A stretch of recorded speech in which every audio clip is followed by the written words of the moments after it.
Mi familia me obligó a renunciar a mis sueños para apoyar los de mi esposo y formar una familia, y justo cuando creí que todo había valido la pena, descubrí que me engañaba con su secretaria. Ese día no dije nada, pero desde ese momento empecé a destruirlo sin que se diera cuenta. Cuando me preguntan por qué nunca retomé mi carrera, por qué dejé pasar los años sin volver a estudiar, por qué nunca viajé o por qué todo en mi vida parecía girar en torno a los demás menos a mí, me quedo callada un momento. No porque no sepa la respuesta, sino porque no sé cómo resumirla sin que suene como una excusa vacía. Porque lo que pasó no fue una sola decisión aislada, no fue una caída repentina, fue un proceso lento, casi imperceptible, como una filtración que humedece la madera hasta dejarla podrida por dentro sin que nadie se dé cuenta. Así fue como renuncié a mis sueños, no de golpe, sino poco a poco, a punta de silencios, sugerencias disfrazadas de consejos y comentarios pasivo-agresivos de mi familia que me hicieron sentir que ser esposa y madre era no solo mi destino, sino también mi obligación. Yo quería ser diseñadora gráfica. Desde que tenía 15 años me la pasaba editando fotos, haciendo pequeños logotipos, creando ilustraciones digitales que publicaba en foros donde casi nadie me conocía pero todos valoraban lo que hacía.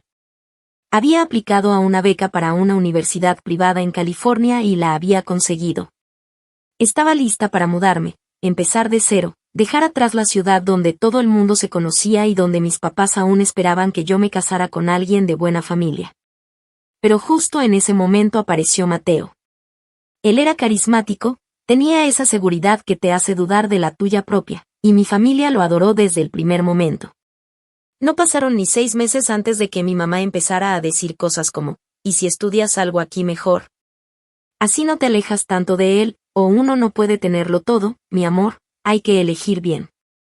Cada vez que me acercaba a mi sueño, alguien me recordaba que no era práctico, que el amor debía ser la prioridad, que las oportunidades de verdad no se pierden si están destinadas. Yo era joven, insegura, y profundamente hambrienta de aprobación, así que hice lo que creí que debía hacer para que me vieran con orgullo, rechacé la beca y me quedé. Mateo parecía tan feliz con la decisión que me convencí de que todo iba a valer la pena.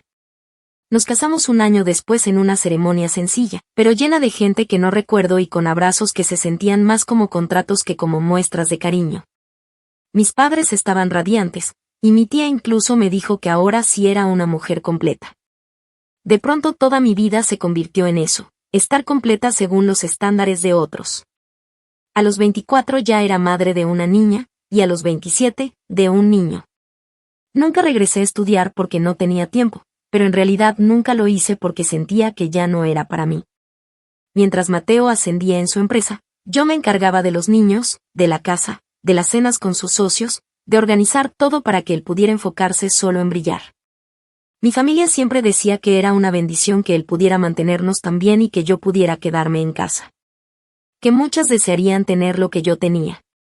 Que eso sí era un verdadero éxito. Hubo años en los que me convencí de esa idea. Me decía a mí misma que ver a mis hijos crecer de cerca era un lujo, que acompañar a mi esposo en su camino era un acto de amor profundo. Pero había momentos, casi siempre de madrugada, mientras lavaba biberones o doblaba ropa sola en la sala, en los que me sentía ausente de mi propia vida.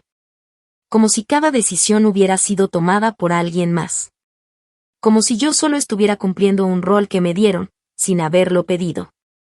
Y sin embargo, incluso en esos momentos, seguía creyendo que todo ese sacrificio tenía sentido.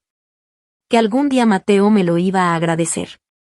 Que mis hijos me mirarían con admiración. Que quizás, en una etapa más tranquila, yo podría retomar algo para mí. Me aferraba a esa ilusión como un náufrago a una tabla podrida. Porque si no lo hacía, si no encontraba sentido en todo lo que había dejado atrás, entonces lo único que me quedaba era aceptar que me había perdido en el camino. Todo cambió un martes cualquiera. Mateo había salido temprano, como siempre. Me dijo que tenía una presentación importante y que después iría a almorzar con un cliente. Yo no sospechaba absolutamente nada. Ese día fui a recoger unos documentos a su oficina porque me había encargado de hacer unas gestiones del seguro médico familiar. La secretaria, la nueva, una muchacha de no más de 26 años que siempre me pareció demasiado entusiasta, me recibió con nerviosismo. Me dijo que Mateo había salido a una reunión pero que no tardaría. mientras esperaba, me ofreció pasar a su despacho. Nunca lo había hecho antes, pero acepté. El ambiente era como siempre, ordenado, aséptico, lleno de diplomas y fotos familiares donde todos sonreíamos. Pero algo se sentía fuera de lugar. El olor. Ese perfume barato con notas dulces que claramente no era mío, ni de Mateo. Y no fue el perfume lo que me abrió los ojos, sino un descuido mínimo. Su tablet estaba desbloqueada encima del escritorio. No iba buscando nada, ni siquiera tenía intención de revisar. Pero cuando vi la pantalla encendida con un mensaje a medio escribir en un chat que no reconocí, sentí un impulso extraño. Una intuición vieja, enterrada, que gritaba desde adentro. Leí el mensaje. Y luego otro. Y otro más. En cuestión de minutos entendí todo, no era una aventura reciente. No era un desliz pasajero. Era una relación consolidada, con códigos, con secretos, con complicidad. Con una mujer a la que le decía te extraño y te necesito mientras a mí me decía ya casi llego. No lloré. No dije una palabra. No rompí nada. No armé un escándalo. Guardé los documentos, cerré su tablet como si no hubiera tocado nada, salí de esa oficina con una sonrisa fingida y le agradecí a la secretaria por su amabilidad. Al llegar a casa, abracé a mis hijos con una ternura que no me cabía en el cuerpo, y esa noche, cuando Mateo volvió y me besó en la frente como si nada hubiera pasado, le pregunté cómo había estado su reunión. Me respondió con ese tono relajado que usaba cuando creía tener el control de todo. Me fui a dormir a su lado, como tantas veces, pero esa noche ya no era la misma. Esa noche dejé de ser la mujer que creía que el amor justificaba cualquier renuncia. Esa noche empezó todo. Porque entendí que si durante tantos años había construido la vida perfecta para él, también podía ser la misma que, en silencio, se la quitara. Actualización 1. Pasaron 3 meses desde aquella tarde en la oficina sin que Mateo notara absolutamente nada. No hubo una sola señal en mi rostro, ni un cambio en mis rutinas, ni una reacción que pudiera darle pista de lo que yo había visto. Continué cumpliendo mi rol de esposa dedicada con la misma precisión con la que lo había hecho durante años, como si no supiera, como si no doliera, como si todavía creyera en la historia que él me repetía sobre el amor, la familia y el sacrificio compartido. En la superficie, todo se mantuvo igual. Seguíamos yendo juntos a los eventos escolares, a las reuniones con los padres de sus compañeros de trabajo, seguía cocinando su plato favorito los viernes por la noche y hasta me reía de sus bromas estúpidas. Pero por dentro, cada día era un paso más en dirección a algo que él ni siquiera imaginaba. Había dejado de ser su esposa, aunque él no lo supiera. Desde ese día, me convertí en su sombra más paciente. Mi primer movimiento fue recuperar algo que había enterrado hacía años, mi capacidad de planear con frialdad. Durante mucho tiempo me hicieron sentir que pensar en mí misma era egoísta, que cuestionar la dinámica de nuestro matrimonio era una señal de ingratitud. Pero ahora ya no me pesaban esas voces. Estaban ahí, claro, las frases de mi madre diciéndome que un buen hogar se mantenía con paciencia, que una mujer debía saber cuándo callar y cuándo apoyar, que lo importante era la estabilidad. Pero esta vez, en lugar de paralizarme, me sirvieron de combustible. Porque si había algo que tenía claro era que ni mi madre, ni mi tía, ni nadie iba a venir a salvarme. Si quería justicia, si quería mi vida de vuelta, tendría que construirla con las mismas manos con las que había levantado todo para él. Y así comencé. En secreto, una noche, abrí una cuenta de ahorros que no compartía con nadie. No fue fácil, porque Mateo controlaba casi todos los accesos bancarios y había hecho que yo firmara como cotitular en muchas cosas, pero sin involucrarme realmente. Me tocó hacer llamadas, recuperar correos viejos, verificar mi número de seguro social y reactivar un viejo perfil financiero que no usaba desde que teníamos al primer niño. Poco a poco, con discreción absoluta, empecé a mover pequeñas sumas desde nuestra cuenta conjunta hacia esa nueva cuenta mía, bajo conceptos que él jamás revisaba porque confiaba ciegamente en mi administración doméstica. Pagos de colegio adelantados, gastos médicos falsos, fondos de emergencia que supuestamente eran para el auto, todo lo canalicé hacia un fondo que nadie más conocía. Esa cuenta se convirtió en mi refugio, no solo financiero, sino emocional. Cada vez que veía un número crecer ahí, sentía que recuperaba una parte de mí misma. Después de eso, comencé a reconstruir mi independencia intelectual. Mientras los niños dormían, tomaba cursos en línea. Primero fueron cosas pequeñas, redacción básica, herramientas digitales, gestión de proyectos, diseño gráfico actualizado, incluso clases de inglés avanzado a pesar de que ya lo hablaba bastante bien. Solo para sentir que podía volver a moverme en un mundo más grande que la cocina de mi casa. Fingí estar obsesionada con la repostería o con ver series eternas de crimen para justificar las horas frente al computador. Nadie sospechó nada. De hecho, Mateo hasta me felicitó por tener un hobby, como si fuera un pasatiempo inocente. Jamás imaginó que cada clase, cada certificado, cada conocimiento que adquiría, era una parte de mi nueva estrategia. Me estaba armando con lo único que siempre me había prohibido usar, mi propia ambición. También aproveché esa temporada para observarlo. No desde la inseguridad, ni desde la paranoia, sino desde la estrategia. Empecé a estudiar sus movimientos. Sabía a qué hora se levantaba, cuánto tiempo pasaba en el baño, cómo acomodaba el celular al dejarlo en la mesa, qué claves usaba para desbloquear sus dispositivos. Y en qué momento se relajaba al punto de no sospechar que lo estaba mirando. Su rutina era tan predecible que casi me daba vergüenza no haber notado antes lo evidente. Tenía conversaciones ocultas con su amante, sí, pero también tenía movimientos financieros que me empezaron a llamar la atención. Fondos que salían de la empresa sin justificación clara, transferencias a nombres que no reconocía, gastos en hoteles donde supuestamente no había estado. No solo era un infiel, era un imbécil confiado que pensaba que nadie le pondría nunca un límite. En paralelo, reconstruí mi imagen social. No era algo que planeaba hacer, pero entendí rápido que una buena red de apoyo, aunque sea falsa, me iba a servir más adelante. Empecé a asistir con más frecuencia a las reuniones escolares, me involucré como voluntaria en actividades comunitarias, incluso me ofrecí para organizar la fiesta de fin de curso en el colegio de mi hija. Todo esto, por supuesto, me volvió más visible. Ya no era solo la esposa de Mateo, ahora era esa mamá que siempre ayuda, la que organiza todo, la que siempre tiene una sonrisa. Quería que cuando las cosas explotaran, nadie dudara de quién era yo. Quería sembrar desde ya la versión que iba a necesitar que todos creyeran, la de la mujer fuerte, abnegada, silenciosamente traicionada, que aún así decidió actuar con clase.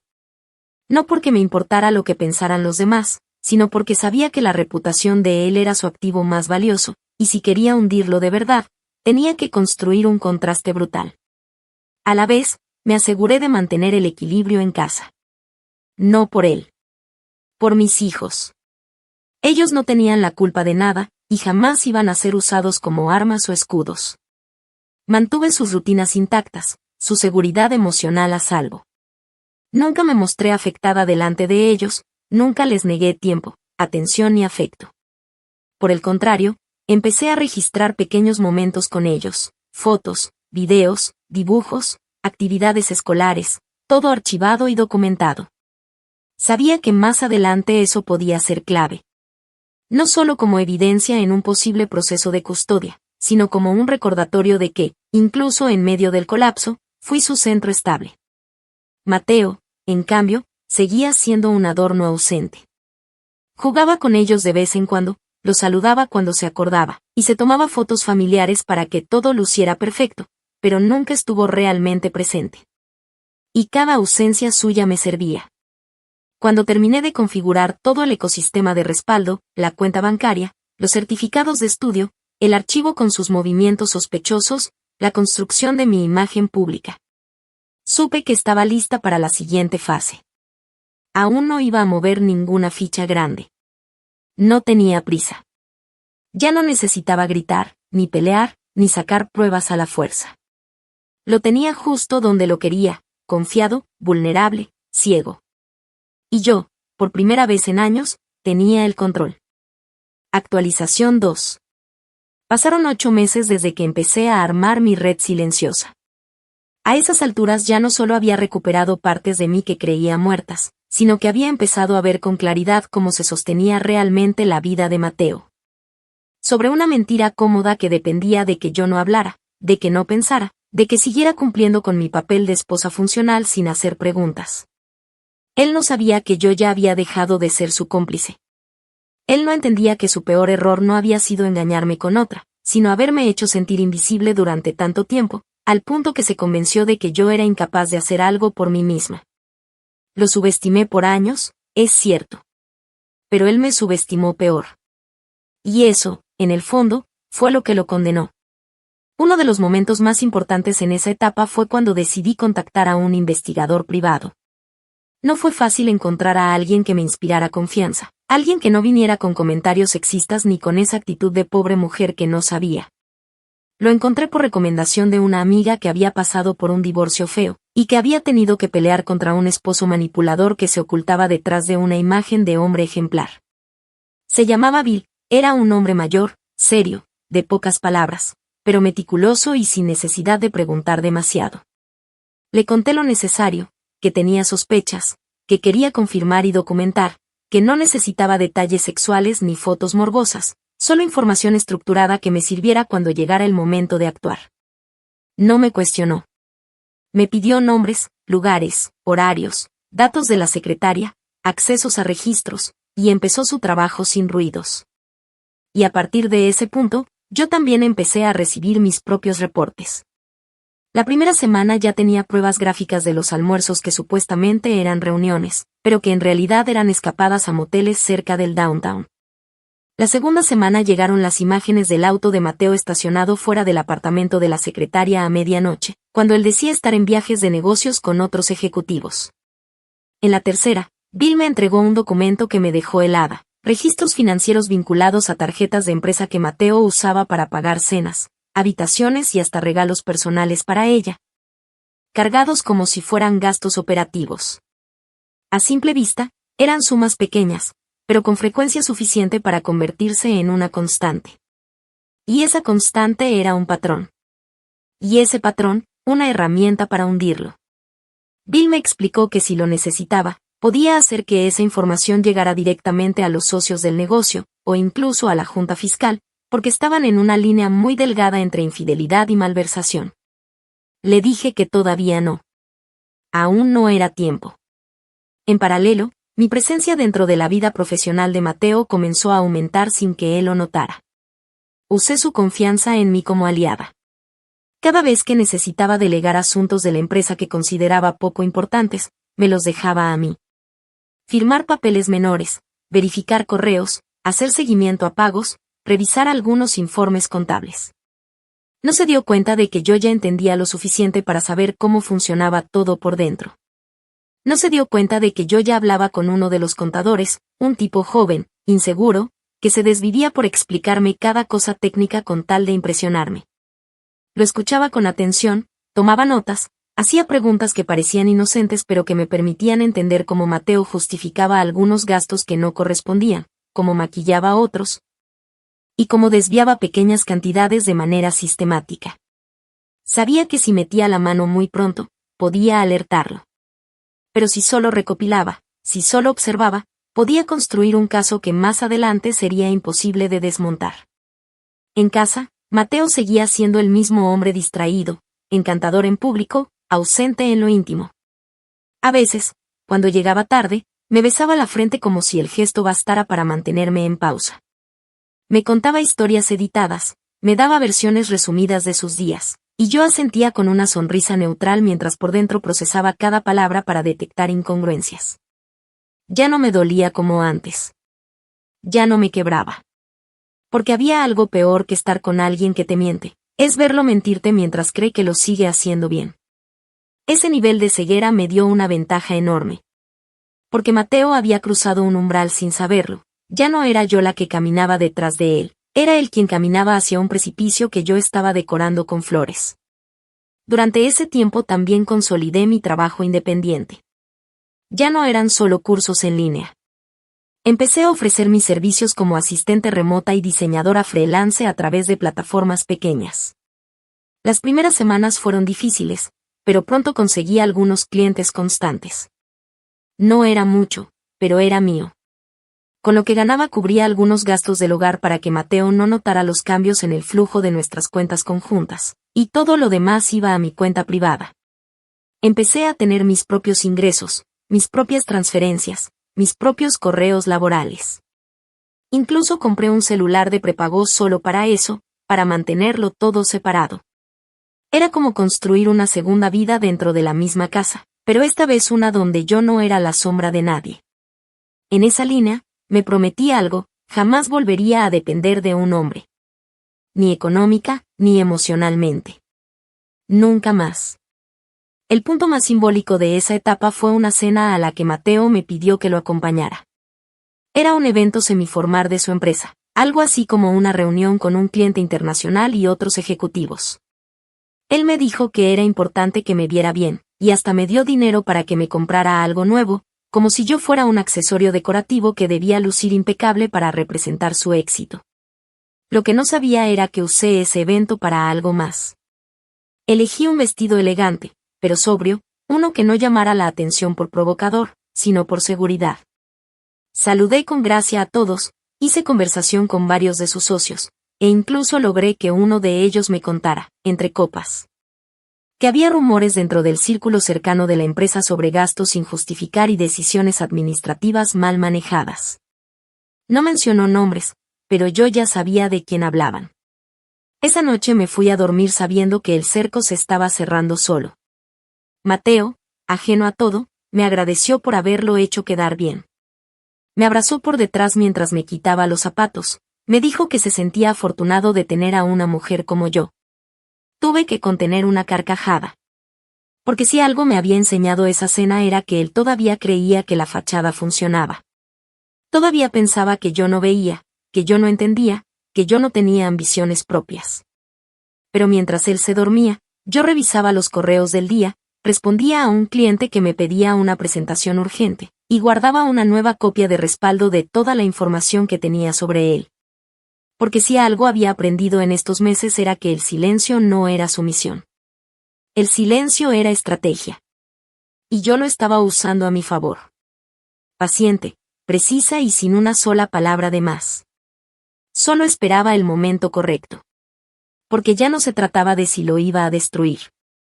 Era simplemente una cuestión de cuándo. Actualización 3. 1 año y medio después de haber encontrado aquel mensaje en su tablet. Mi vida tenía dos capas tan perfectamente diferenciadas que a veces yo misma me sorprendía de cómo había logrado sostenerlas sin mezclar una sola gota entre ellas.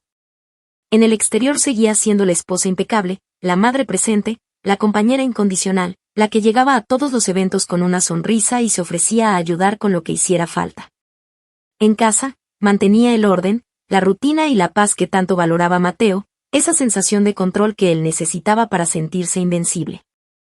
Pero por debajo, en una segunda capa tan sólida como invisible, ya había construido una red completa de movimientos calculados, información acumulada, respaldo legal, independencia económica y, lo más importante, acceso estratégico a cada rincón de su vida financiera.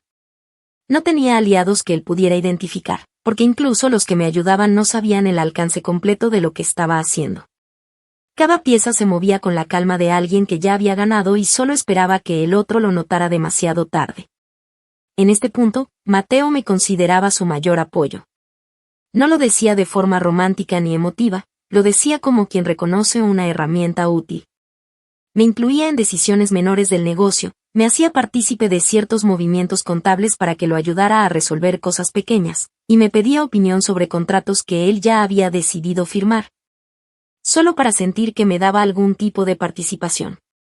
Fue en ese contexto que logré convencerlo de algo que, en otro momento, habría sido impensable, que me nombrara cotitular de una de las cuentas del negocio que usaba para pagar a ciertos proveedores. La excusa fue sencilla. Una clienta habitual con la que yo hablaba por teléfono quería tener una ruta de pago más directa, y yo podía facilitarle todo si tenía acceso completo. Mateo, más enfocado en impresionar a sus contactos que en revisar los detalles, aceptó sin pensarlo demasiado.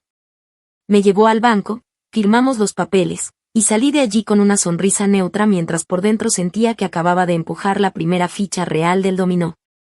Poco después logré algo todavía más grande. Le hice creer que sería buena idea poner una de las propiedades a nombre de ambos por motivos fiscales. Usé como argumento unas reformas recientes en las leyes de deducción de impuestos estatales, algo que había leído por mi cuenta, y preparé una carpeta bien armada con artículos, tablas y recomendaciones de supuestos expertos financieros que, por supuesto, no existían, pero que él jamás se tomó el tiempo de verificar. Le mostré la opción de registrar la propiedad como un bien compartido para aprovechar ciertos beneficios y, como era su estilo, firmó sin revisar el fondo. A ojos de los demás, era un gesto de confianza. A los míos, era una trampa más que él sellaba con su propia firma. Durante todo ese tiempo, mantuve mi fachada con una precisión casi quirúrgica.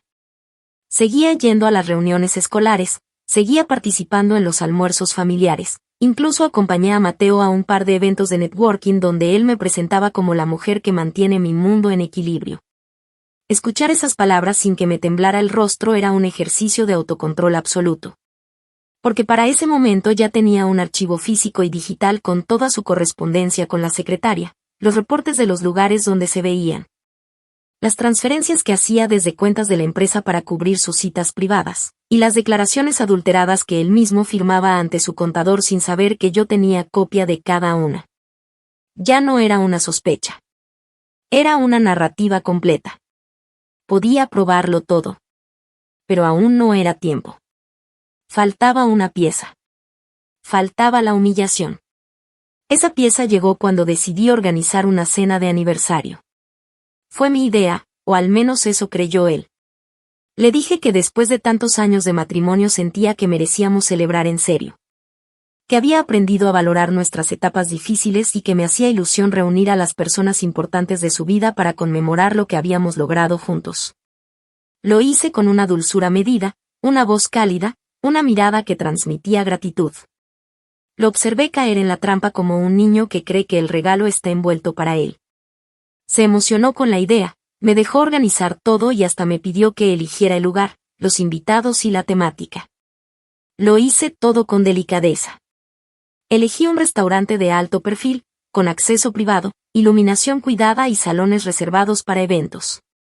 Organicé las invitaciones con semanas de anticipación y me aseguré de incluir no solo a su familia, sino también a algunos socios, al director financiero de la empresa, a su abogado personal, a la secretaria de uno de sus proveedores más antiguos, a un par de clientes grandes y, por supuesto, a algunas de mis amigas más discretas pero firmes. La noche de la cena, me vestí con un conjunto que no gritaba nada pero decía todo. Elegí un tono oscuro, elegante, sobrio, con una chaqueta que había usado en una entrevista de trabajo meses atrás y que ahora tenía un nuevo significado.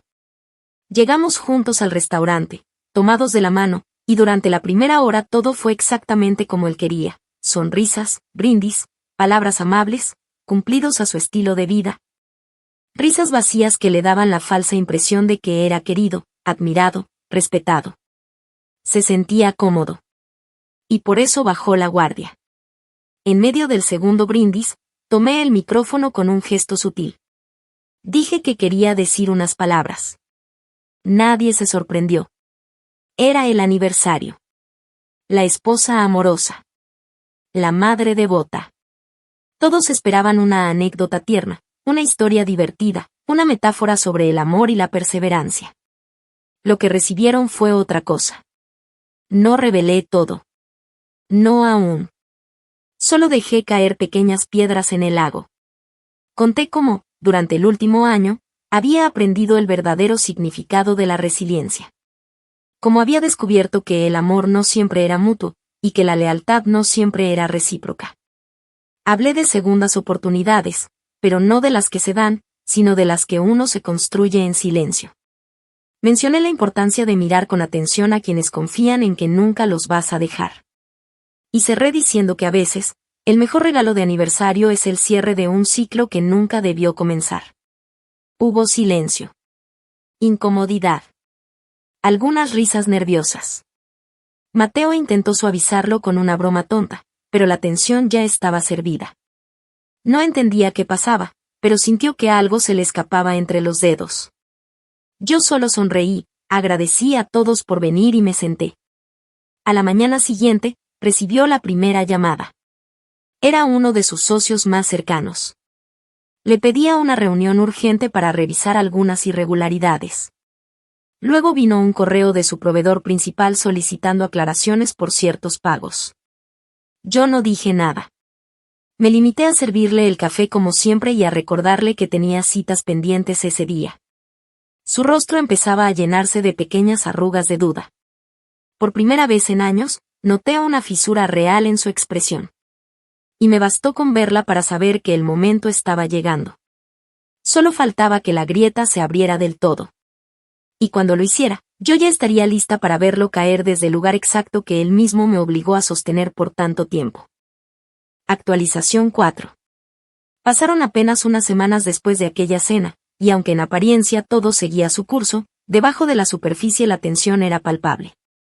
Mateo ya no dormía igual. Empezó a revisar su correo 2 y 3 veces al día, algo que antes dejaba casi en automático.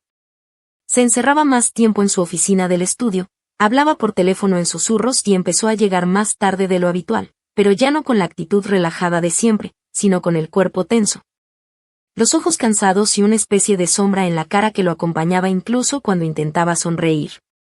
Lo observaba con la misma calma de siempre, lo escuchaba mentirme con frases a medio construir, y cada vez que se marchaba, actualizaba una carpeta que ya no solo contenía pruebas de su infidelidad, sino también movimientos financieros irregulares, desvíos contables, contratos alterados, pagos sin justificar y al menos 3 transferencias a cuentas que no estaban a nombre suyo ni de la empresa. No podía afirmar con seguridad si había abierto una cuenta para su amante o si simplemente estaba tratando de esconder activos, pero de algo sí estaba segura, ya no controlaba el escenario como antes. Y eso lo estaba volviendo torpe.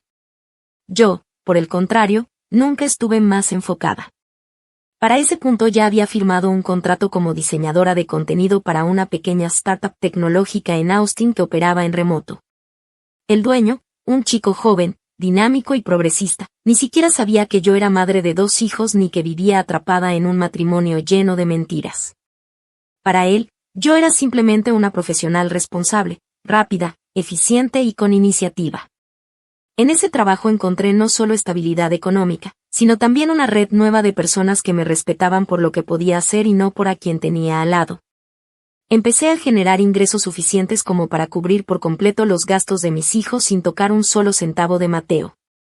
Lo más irónico de todo es que él seguía creyendo que era el proveedor principal, que gracias a su éxito yo podía vivir cómoda y sin preocupaciones. Pero la realidad era otra, él ya no financiaba nada esencial. Cada compra, cada pago, cada gasto que parecía salir de nuestra cuenta conjunta en realidad salía de la mía, y lo hacía ver como un buen esposo mientras yo iba retirando lentamente su relevancia de nuestras vidas. El golpe más fuerte llegó a finales de ese mes, cuando recibió una citación judicial relacionada con una demanda civil por malversación de fondos. Era un caso que no venía de mí directamente, sino de una antigua empleada de su empresa que había sido despedida sin justa causa y que, con la asesoría de un abogado laboralista, estaba ahora exponiendo no solo el despido irregular, sino también una serie de prácticas contables que comprometían la transparencia del negocio.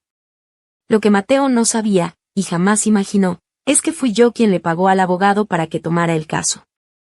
Había encontrado a esa mujer semanas antes, la busqué a través de LinkedIn, le escribí fingiendo ser alguien más. Le ofrecí una suma inicial para revisar su caso y después le presenté al abogado que ya tenía toda la documentación necesaria para que el proceso avanzara. Ella no tenía idea de quién era yo realmente. Solo pensaba que un benefactor anónimo quería ayudarla a hacer justicia. Y yo preferí que así fuera. Mientras menos conexiones directas hubiera entre nosotras, mejor para todos. La demanda no solo lo expuso, sino que generó ruido entre sus socios, lo obligó a contratar asesores externos y a presentar reportes financieros que él sabía que no podía justificar del todo. A los pocos días de esa noticia, su actitud cambió. Ya no era solo el estrés o la preocupación de alguien que estaba ocupado. Empezó a dudar de todo. Me preguntó en un tono entre nervioso y curioso si yo sabía algo de lo que estaba pasando, si había escuchado rumores, si alguien de mis contactos en los eventos sociales le había comentado algo. Le respondí con la calma de quien se siente genuinamente ajena, le dije que no tenía idea, que probablemente era un malentendido, que seguro el abogado de la empresa lo solucionaría todo. Vi en sus ojos que quería creerme, pero también que había una semilla de sospecha plantada ahí. Aún no sabía cómo ni por qué, pero empezaba a sentir que las piezas no encajaban del todo. Por eso empecé a ser todavía más sutil. Bajé mi perfil en redes sociales, reduje mis salidas y reforcé mi imagen de esposa solidaria. Cuando lo vi desmoronarse una noche mientras hablaba por teléfono con su socio principal, fingí preocupación, lo abracé, le preparé café, le repetí que todo iba a estar bien con la voz más suave que encontré. Pero por dentro, me sentía impasible. Porque sabía que cada palabra que decía era un eco de las que él me dijo a mí durante años mientras construía una vida paralela con otra mujer. Fue durante esa semana cuando decidí ejecutar el movimiento final. Llevé toda la documentación reunida a un nuevo abogado. Uno que no estaba conectado con nadie de su círculo y que me había sido recomendado por una conocida en mi trabajo remoto. Este abogado no solo me confirmó que tenía un caso sólido para una demanda de divorcio por infidelidad y fraude, sino que además me explicó cómo podía solicitar, de forma legal, la custodia completa de mis hijos, el acceso preferencial a la vivienda conyugal y la distribución favorable de activos en caso de separación. Tenía pruebas. Tenía respaldo financiero. Tenía una nueva fuente de ingresos estable. Y lo más importante, tenía el respaldo legal de haber construido una narrativa que lo dejaba a él como el único culpable. Nunca le grité. Nunca le fui infiel. Nunca abandoné a mis hijos. Nunca descuidé el hogar. Era, ante los ojos de cualquier juez familiar, la esposa perfecta traicionada por un marido que no solo había roto sus votos, sino que además había puesto en riesgo la estabilidad económica de su familia por satisfacer su ego. Antes de presentar la demanda, sin embargo, decidí hacerlo firmar algo más. Un documento de cesión parcial de derechos sobre uno de los negocios pequeños que había montado a su nombre meses atrás. Le dije que era por si algo pasaba, para que yo pudiera manejarlo temporalmente y evitar que se paralizara. Usé las mismas tácticas que él había usado conmigo durante años: confianza, cariño, un poco de culpa emocional y una historia bien construida. Firmó sin leer. Como siempre. Y ese documento, que selló con su nombre en una tarde cualquiera sin saber lo que implicaba, fue la última pieza. Con eso tenía acceso legal a ingresos adicionales, y cuando lo supiera, ya sería demasiado tarde para revertirlo. No me tembló la mano cuando finalmente entregué la demanda de divorcio. No me dio miedo iniciar el proceso. Lo hice de manera silenciosa, con una notificación judicial que le llegó mientras estaba en una reunión con un cliente. Lo supe porque el propio cliente, amigo mío desde hacía años aunque él nunca lo supo, me lo contó por mensaje con una frase que todavía recuerdo: nunca lo había visto tan pálido. Ese fue el principio del colapso público. Porque hasta entonces, todo había sido una tormenta interna. Pero ahora la fachada comenzaba a caerse delante de todos. Y cuando eso pasó, entendí que no necesitaba destruirlo gritando. Bastaba con que todos lo vieran tal como era, un fraude. Uno que creyó que jamás tendría consecuencias. Actualización final. Pasaron más de 2 años desde que entregué aquella demanda y vi cómo, por primera vez en todo ese matrimonio, Mateo ya no podía esconderse detrás de sus excusas ni de sus trajes planchados. Durante los primeros meses del proceso legal, intentó mantener el control como siempre lo había hecho. Me envió mensajes extensos donde mezclaba súplicas con amenazas veladas, diciéndome que todavía podíamos arreglarlo, que los niños no necesitaban pasar por esto, que éramos más fuertes que un error. También intentó manipular a algunos amigos mutuos, contándoles una versión editada en la que él se mostraba confundido, arrepentido, víctima de un impulso, pero ya nadie le creía del todo.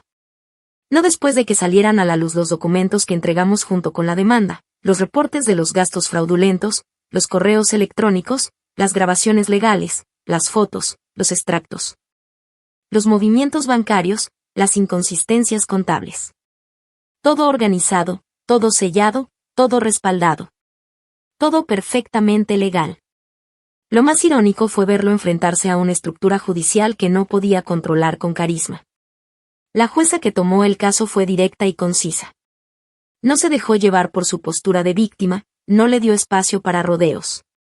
Escuchó los hechos, revisó las pruebas, y en cuestión de semanas, otorgó una orden de custodia exclusiva a mi favor, estableciendo que él solo podría ver a los niños bajo supervisión durante los primeros 6 meses. La razón no fue solo su infidelidad, sino su negligencia económica y emocional, el uso de fondos familiares para fines personales, y la incapacidad comprobada de sostener una estructura de hogar sin depender de mí. También dictaminó que debía cederme la propiedad conyugal, ya que era yo quien había mantenido su valor real en los últimos años. Y se le prohibió realizar movimientos financieros adicionales sobre las cuentas que compartíamos sin aprobación legal. Cuando recibió esa resolución, Mateo se desmoronó.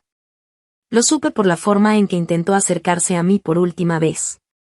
Me pidió una conversación en persona, no para reclamarme, sino para pedirme que parara.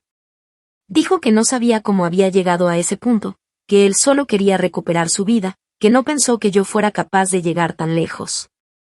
Lo dijo con esa mezcla de sorpresa y derrota que tienen los hombres que se creen inmunes, como si nunca se les hubiera cruzado por la cabeza que una mujer callada, que una esposa que dobla ropa en silencio, pudiera tener la capacidad de desmontar pieza por pieza todo lo que ellos construyeron a costa del sacrificio de otros.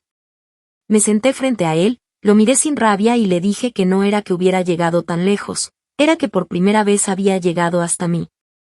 Le dije que ya no era su esposa, ni su soporte, ni su adorno, ni su garantía. Que ahora solo era la persona que él había moldeado a fuerza de desprecios, y que esa persona ya no lo necesitaba para nada. Después de esa conversación, no volvió a insistir. La empresa en la que trabajaba empezó a desmoronarse poco a poco. La investigación por uso indebido de recursos siguió su curso, y aunque no fue a prisión, porque sabía cómo moverse para evitar cargos penales graves, sí tuvo que pagar una multa considerable y fue obligado a dejar su puesto de dirección. Su reputación quedó arruinada en el círculo empresarial local, y sus antiguos socios se encargaron de difundir discretamente que ya no era alguien confiable. Su nombre dejó de figurar en las invitaciones, en las reuniones, en los proyectos nuevos. No volvió a aparecer en las revistas empresariales donde antes lo entrevistaban por su visión de liderazgo. Fue desapareciendo sin ruido, igual que tantos otros que un día creyeron que podían tenerlo todo y jugar con quienes lo sostenían en silencio. Yo, en cambio, florecí. No de forma dramática, no como esas historias donde de repente todo se vuelve perfecto. No, mi recuperación fue lenta, real, llena de pequeñas victorias que fui celebrando sola mientras reconstruía mi vida desde cero. Conseguí formalizar mi empleo remoto, creé una pequeña marca propia, empecé a generar ingresos estables y, sobre todo, recuperé mi nombre. Empecé a figurar como profesional, como madre, como mujer independiente. Rehice mi círculo social, no con gente perfecta, sino con personas que me respetaban por lo que era, no por lo que representaba. Volví a estudiar en línea de forma estructurada, completé una certificación completa en diseño y dirección de arte digital. Y participé en un proyecto que terminó siendo premiado por una organización sin fines de lucro en Seattle. No busqué reconocimiento, pero me llegó. No busqué venganza pública, pero se dio sola. Porque a veces, lo único que se necesita es dejar que alguien se caiga por el propio peso de su arrogancia, mientras tú te encargas de construir algo firme lejos de ese derrumbe. Mis hijos siguieron creciendo con estabilidad. Nunca les hablé mal de su padre, pero tampoco encubrí la verdad. Les enseñé a distinguir entre el error y el patrón. Entre una equivocación y una traición sostenida. Les enseñé que una disculpa sin cambio no vale nada, y que amar a alguien no significa destruirse en el proceso. Hoy, cuando los veo dormir tranquilos, cuando me buscan con confianza para contarme sus problemas, cuando me abrazan sin miedo ni resentimiento, sé que hice lo correcto. Que no solo los protegí de su padre, sino también de convertirse en versiones disminuidas de sí mismos. Porque si algo aprendí en este proceso es que el daño más profundo no es el que duele, sino el que te hace creer que no mereces más. Mateo ahora vive en un apartamento pequeño, alquilado, sin lujos. La última vez que lo vi fue en una entrega de rutina con los niños.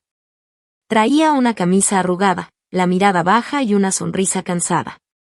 No dijo mucho. Yo tampoco. Nos dimos la mano por formalidad, y se marchó sin mirar atrás. Esa fue su despedida real. Sin lágrimas, sin discursos, sin escenas. Solo un cierre definitivo. Porque lo que empezó como una traición silenciosa terminó en una caída silenciosa.